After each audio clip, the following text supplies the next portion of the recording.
Well, I'd like to show you another one of our heirloom varieties, and this one is in our watermelons. Now, here we are taping this segment the last week of September, and it is a little bit late for watermelons, but with the unusual growing season, it took us a while to get the seeds in, and so we are definitely late.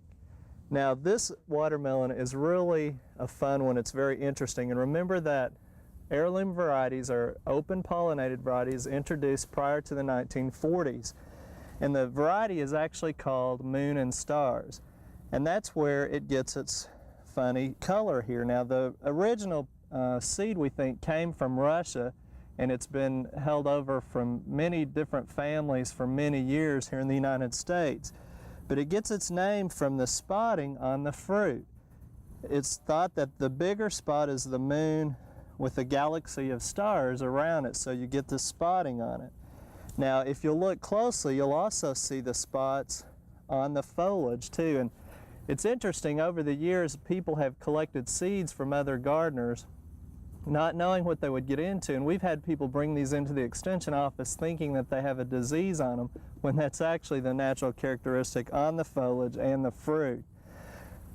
Now the patch itself, we are having some disease problems. Usually this time of year it's powdery mildew, although the symptoms aren't quite as characteristic of powdery mildew as we would think, although it is melting down pretty quick. So we're at the tail end of the season, so we probably won't even do any spraying, but anytime this occurs in a patch early in the season, be sure and collect foliage and take to your extension office for positive identification, because there are diseases that require special types of treatments. Now the two rows in behind me are the original Moon and Stars. The two rows on the forefront here are called Moon and Stars Long Milky Way. And supposedly the watermelon is going to get a little bit bigger. It seems to be more oblong, but again it still has the spotting on it, which is very characteristic. Now if you'll look through seed catalogs, you'll notice that there's as many as 4 different types of Moon and Star cultivars. Some are yellow meated, etc. Now I think we're a little early, but we'll go ahead and cut in one here and see what it looks like.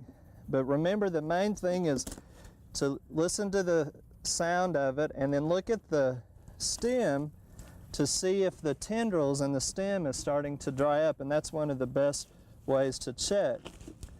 And it is a little bit too early on this one, but you can see it will be a seeded variety with a nice reddish flesh color like they normally see in a watermelon. So again, with these being open pollinated, if you haven't grown any other watermelons in the area, you can keep these and grow them again next year and get the same characteristic.